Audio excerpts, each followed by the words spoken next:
Comme chaque année, les maires des communes de l'Ouest parisien se sont réunis au Port-Marly. Objectif de cette rencontre, échanger entre élus et découvrir certaines entreprises et structures du territoire. Et comme chaque année, la Maison de l'Europe des Yvelines et le Centre Europe Direct se sont rendus au Salon des maires afin de présenter leurs ambitions auprès des élus. On écoute Marie-Raphaëlle Minier, elle est manager au Centre Europe Direct des Yvelines. C'est vraiment important pour nous d'être là, pour que les collectivités territoriales, les mairies, les élus comprennent à quel point une maison de l'Europe et un centre Europe Direct peuvent être des ressources importantes et précieuses pour les élus et pour leurs citoyens. Pour Eddy Haït, le maire de Carrières-sous-Poissy, l'Europe a d'ailleurs été un soutien dans plusieurs projets. Un maire, il veut que son territoire il soit porteur d'une vision en faveur du développement durable et du développement économique. Donc à Carrières-sous-Poissy, on a bénéficié d'un financement à hauteur de plus d'1 million d'euros par la Commission européenne et le dispositif LIFE Plus pour le parc départemental du Peuple de l'Herbe, qui est exemplaire dans les Yvelines. Mais aussi pour une fabrique 21, un hôtel d'entreprise pour les éco-constructeurs, fait par des éco-constructeurs. Donc Carrières est assez en pointe sur le soutien de l'Europe et aujourd'hui nous allons travailler davantage avec l'Europe sur la mobilité professionnelle des jeunes et la mobilité des jeunes avec les programmes Erasmus notamment et à travers le nouveau maillage ferré qui aujourd'hui tisse sa toile en Europe. Et pour l'élu de Carrières-sous-Poissy, l'Europe est avant tout un relais pour un territoire. L'Europe, c'est d'abord pour les communes et pour les maires, et pour le maire que je suis, un relais essentiel pour la dynamique du territoire, mais c'est aussi une vision, c'est aussi un objectif à atteindre. C'est pour les élus un vrai cap, l'Europe. Des ambitions très fortes qui nous poussent à agir davantage pour l'environnement, pour des mobilités plus durables, et puis pour notre jeunesse aussi.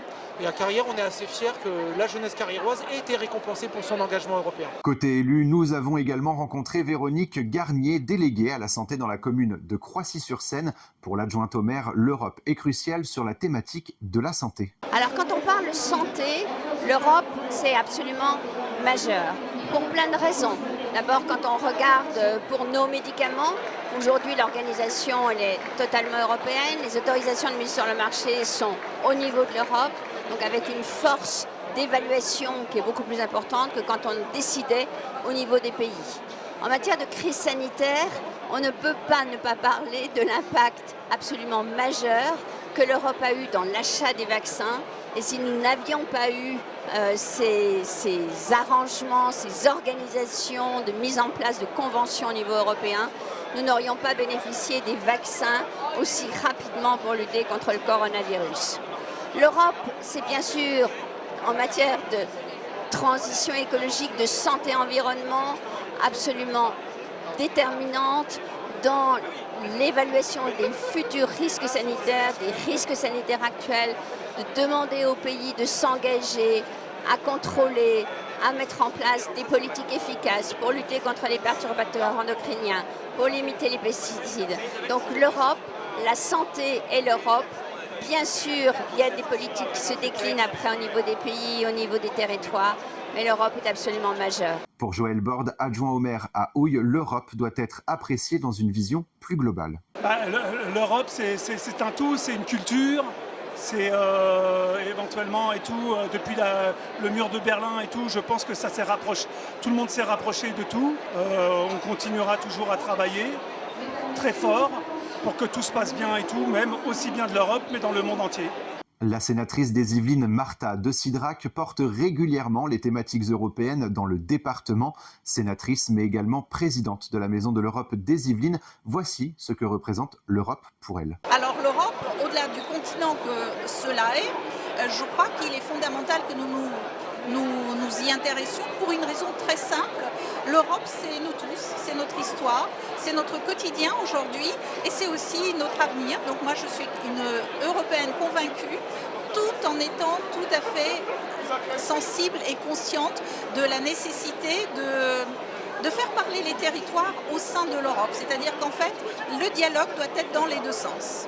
Comme son nom l'indique, c'est un vrai dialogue auquel nous devons nous attendre. S'il est adjoint au maire à Saint-Germain-en-Laye et secrétaire général de la Maison de l'Europe des Yvelines, Marc Milutinovic parle d'abord d'Europe en tant que citoyen. On l'écoute. Alors l'Europe, pour moi en tant que citoyen, c'est surtout une communauté avec des valeurs, notamment les valeurs de l'Europe avec sa devise « Unis dans la diversité » qui me paraît absolument fondamentale, puisque nous sommes divers, mais nous devons être unis. C'est le premier point. En ce qui concerne ensuite, en tant que citoyen toujours, c'est tout ce que l'Europe apporte au quotidien à tous les citoyens. Et c'est vrai que ce n'est pas forcément connu, mais beaucoup de choses sont et existent uniquement parce que l'Europe est là. Et puis en tant que secrétaire général de la Maison de l'Europe, eh bien c'est plutôt pouvoir justement développer les valeurs européennes au niveau de nos concitoyens, au niveau de la jeunesse, notamment dans les programmes de mobilité, mais pas uniquement, dans les conférences qu'on peut faire pour promouvoir l'Europe et ses valeurs auprès de nos jeunes. Claire Pilet est de son côté administratrice à la MDEY franco-allemande. Elle perçoit d'abord l'Europe comme une nationalité. L'Europe représente pour moi une nécessité, une culture, une force au sein géopolitiquement dans le monde. Également, je suis franco-allemande, donc pour moi, européenne est une nationalité. Nous avons besoin d'unité de peuple, d'échanges au travers de programmes Erasmus, au travers de programmes environnementaux, au niveau politique. Nous avons vraiment besoin d'être une force au niveau mondial. Et également tout ça, le porter dans le cœur. Voilà, vive l'Europe! Des propos recueillis par Franck David, et pour plus d'informations sur la Maison de l'Europe des Yvelines et le Centre Europe Direct, vous pouvez vous rendre sur le site maisoneurope78.eu et tous nos podcasts sont à retrouver sur notre site et notre application Radio Sensation.